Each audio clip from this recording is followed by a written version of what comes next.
Welcome back viewers. मैं फिर से एक वीडियो आप लोगों के लिए लेके आई हूँ और आज की वीडियो बहुत ही ज़्यादा इन्फॉर्मेटिव रहने वाली है। इससे रिगार्डिंग एक वीडियो ऑलरेडी मेरे चैनल पे अवेलेबल है यूट्राइन प्रोलैप्स के बारे में। आज हम बात करने वाले हैं और उस वीडियो पे आप लोगों ने बहुत अच्छे व्यूज़ दिए थे और आप उस पार्ट को इस वीडियो का पहला पार्ट भी समझ सकते हैं। उस वीडियो में मैंने बात की थी यूट्रस प्रोलैप्स कितने टाइप का होता है, कितनी स्टेजेस होती हैं।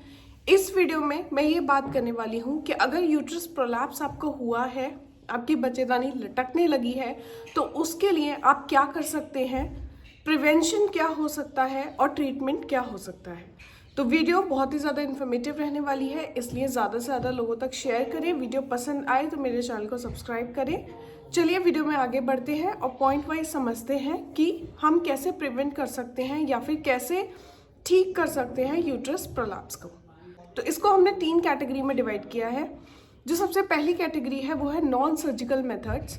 नॉन सर्जिकल मेथड्स में मतलब आप बिना सर्जरी के या फिर बिना मेडिकेशन से, तो देखो ये ठीक हो ही नहीं सकता। कोई भी चीज़, कोई भी टिश्यू अगर लटक गया, अगर वो स्ट्रेच आउट हो गया, तो उसको मेडिसिन से तो वापस से ठीक नहीं किया जा सकता। तो या तो उसकी सर्जरी होती है या फिर हम कुछ एक्सरसाइज ऐसे करते हैं जिससे कि वो टिश्यू वापस से नॉर्मलाइज हो जाए।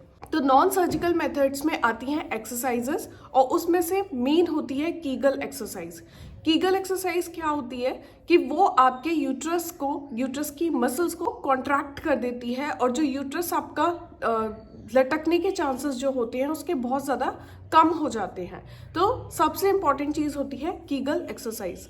जो दूसरी एक्सरसाइज है वो है pelvic floor exercise. Pelvic floor से रिलेटेड जितनी भी एक्सरसाइज है आप सारी की सारी कर सकते हो अगर आपको यूट्रस प्रोलैप्स की कंप्लेन हो रही है या फिर आपको ऐसा फील होता है कि आपका यूट्रस नीचे की तरफ लटकने लगा है या आने लगा है। इस चीज आती है इसी कैटेगरी में पेसरीज। पेसरीज से रिगार्डिंग एक शॉर्ट्स भी मेरी वीडियो पे मेरे चैनल पे पड़ा हुआ है। पेसरी क्या होती है? एक डिवाइस होती है जो आपके वजाइना में इंसर्ट कर दी जाती है और वो अपलिफ्ट करती है आपके यूट्रस को। पेसरी बहुत सारी अवेलेबल है मार्केट में। एक काइंड ऑफ पेसरी होती है जैसे चूड़ी की तरह वो होती है, बिल्कुल ऐसा लगेगा जैसे बैंगल हो। उसको डालने का और निकालने का तरीका आपके डॉक्टर्स आपको समझा देते हैं। उसका काम बस इतना ही होता है कि आपके यूट्रस को अपलिफ्ट करे। तो पेसरीज जो होती हैं वो बहुत ही ज़्यादा इंपॉर्टेंट रोल प्ले करती हैं उन लोगों के लिए जो सर्जरी नहीं चाहते या फिर सर्जिकल मेथड से बचना चाहते हैं। दूसरी कैटेगरी है सर्जिकल मेथड। अगर आपका यूट्रस प्रोलैप्स बहुत ज़्यादा है, अगर आप पेसरी या फिर किसी भी एक्सरसाइज से वो ठीक नहीं हो पा रहा है, तो आपको डायरेक्टली बोला जाएगा सर्जरी के लिए।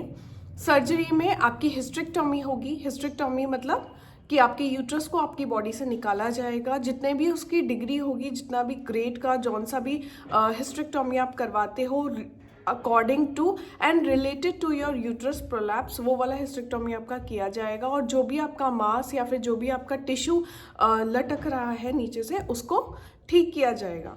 जो दूसरी चीज़ होती है वो होती है वापस से यूट्रस के टिश्यू को सर्जरी के थ्रू फिक्स कर देना।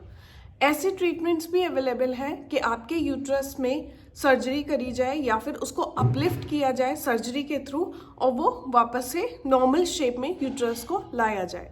तो ये 2 चीज़ें हो गई हमारे सर्जिकल मेथड में। अब जान लेते हैं इसका क्योर या फिर प्रिवेंशन क्या होता है। तो सबसे इंपॉर्टेंट चीज़ होती है वेट लिफ्टिंग बिल्कुल भी नहीं करनी है। अगर आपको यूट्रस प्रोलैप्स की कंप्लेन है या फिर आपको ऐसा लगता है कि आपका यूट्रस वीक है, आपको डॉक्टर्स बता चुके हैं कि आगे आप बेबी प्लान मत करना या आपका यूट्रस वीक है या फिर आपको यूट्रस प्रोलैप्स की शिकायत जल्दी होने लगेगी, तो आप बिल्कुल भी वेट लिफ्ट ना करें। वेट लिफ्टिंग अगर आप करेंगे तो आपको यूट्रस प्रोलैप्स बहुत ज़्यादा होगा। अगर आपको यूट्रस प्रोलैप्स की 1st डिग्री है तो वो और ज़्यादा स्टेजेस तक पहुंच जाएगी। तो वेट लिफ्टिंग प्रोहिबिटेड होता है जब आपको यूट्रस प्रोलैप्स होता है। दूसरी चीज़ एक्सरसाइजेस। अगर आप एक्सरसाइज करते हो, अच्छे से करते हो, डेली एक्सरसाइज करते हो, जबकि मैंने बताई कीगल एक्सरसाइजेस या फिर पेल्विक फ्लोर एक्सरसाइजेस अगर आप करते हो, तो बहुत ज़्यादा चांसेस होते हैं यूट्रस के नॉर्मल शेप में रहने के या फिर टोन्ड रहने के। जो यूट्रस की जो मसल्स होती हैं वो टोन्ड रहती हैं, वो स्ट्रेच आउट नहीं होती, ढीली नहीं होती, जिसकी वजह से आपको यूट्रस प्रोलैप्स की कंप्लेन नहीं होती है। तो ये वीडियो बहुत ही शॉर्ट है पर बहुत ही ज़्यादा इन्फॉर्मेटिव है। अगर आपको लगे कि आपने वीडियो में से कुछ पॉइंट सीखे हैं या आपको कुछ पॉइंट समझ में आए हैं तो प्लीज़ मेरे चैनल को सब्सक्राइब करिए, वीडियो को लाइक करिए, शेयर करिए। मैं फिर से एक इन्फॉर्मेटिव वीडियो आप लोगों के लिए लेके आऊँगी। Till then bye and thank you.